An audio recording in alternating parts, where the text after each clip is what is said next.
Welcome to 10 Minutes of Wealth, the show that makes you smarter about money, one quick episode at a time. In just 10 minutes, we break down powerful ideas from top finance books, practical money models, and wealth-building strategies. No fluff, just timeless principles and modern insights. Let's get into it. Episode 1, The Psychology of Money by Morgan Housel. Ever wonder why smart people still make bad money decisions? The Psychology of Money by Morgan Housel dives deep into one simple truth. Managing money is more about behavior than knowledge. Morgan Housel is a former columnist at the Wall Street Journal and The Motley Fool, known for making complex money ideas surprisingly human and relatable. This book isn't about formulas. It's about how we think, feel, and act when it comes to money. And in this episode, I'll walk you through the core idea of the book, break down 3 key lessons, and give you practical steps you can apply today. The core idea of the psychology of money.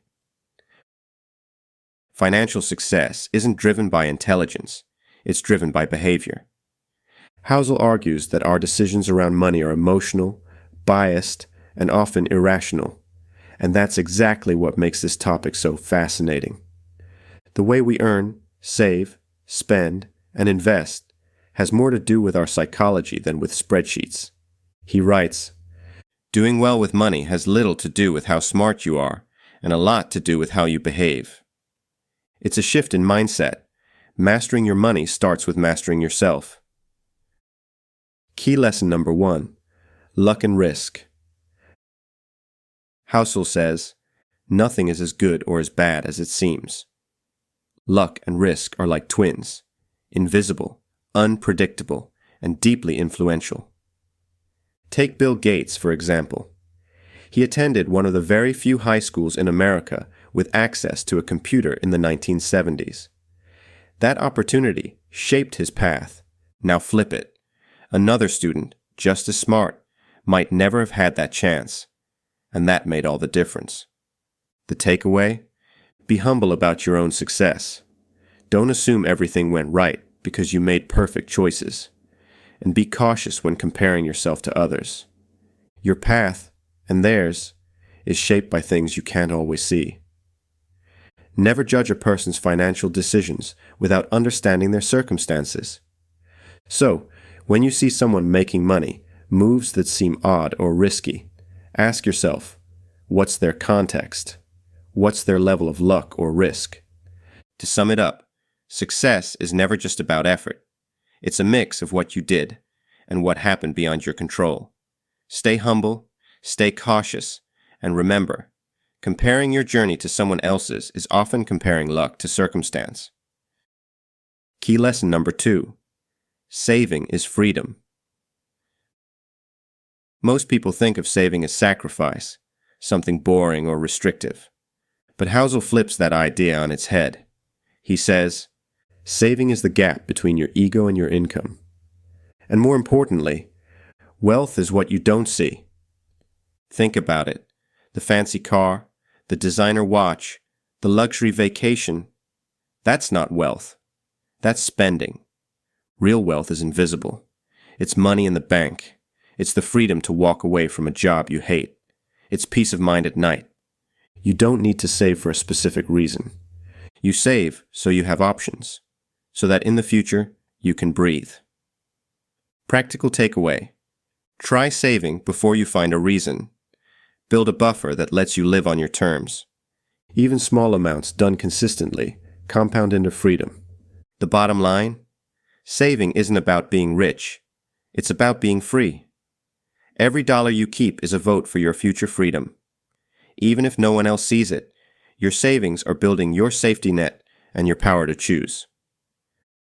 Key lesson number 3, reasonable greater than rational. We're taught to be rational with money. Calculate return on investment. Follow the math. But here's the catch. Humans aren't spreadsheets. Housel says, the best financial plan is the one you'll stick to. That means it doesn't have to be perfect. It just has to work for you. Example, Is paying off your mortgage early the most optimal move financially? Maybe not. But if it helps you sleep at night, reduces your stress, and makes you feel secure, it's probably the right move for you. We often overlook how important emotion is in sticking to a financial plan. That's why being reasonable with money beats being coldly rational. Think of your plan as something you live with, not just something you design. So here's the key. Don't aim for perfection. Aim for something you can live with. Rational plans look good on paper, but reasonable plans actually get followed. And in the end, the plan that sticks is the plan that works. 3 questions to reflect on. Before you jump into action, take a moment to reflect on this. What's one money habit I have that's based on fear, not logic? Where in my financial life am I chasing someone else's version of success? What would financial peace of mind look like for me? Today, not someday. Your answers don't have to be perfect. They just have to be honest. Take a moment to really think about them. Write them down, reflect on them quietly, or simply keep them in mind. If you need to pause this episode, that's okay. You can do that now. Putting it into practice. So how do you actually apply all this? Start with one simple question. What do I believe about money, and where did that belief come from? Maybe it's from your parents. Maybe it's from a moment of loss, or from success. Whatever it is, recognizing your money beliefs is the first step in rewiring your financial behavior. Next, design your financial system for real life, not fantasy life. Here's how. Build a small emergency fund. Even just $500 to $1,000 gives breathing room. Automate saving so you don't rely on discipline. Focus on consistent action, not perfect outcomes. Track your spending once a month, not every day, to stay aware without stress. And maybe the biggest mindset shift of all, stop treating money as something you chase, and start treating it as a tool you shape. Wealth is quiet. It's calm. It's the power to say no. Use your money to buy freedom, not flexes. Final thoughts. Personally, this book changed the way I see money. Not just as a tool, but as a mirror. It reveals how we handle uncertainty, what we value, and what we fear. Wealth isn't about having more. It's about having control. So, if there's one thing to take away from the psychology of money, it's this. Think long term. Stay humble and build a plan you'll actually stick to.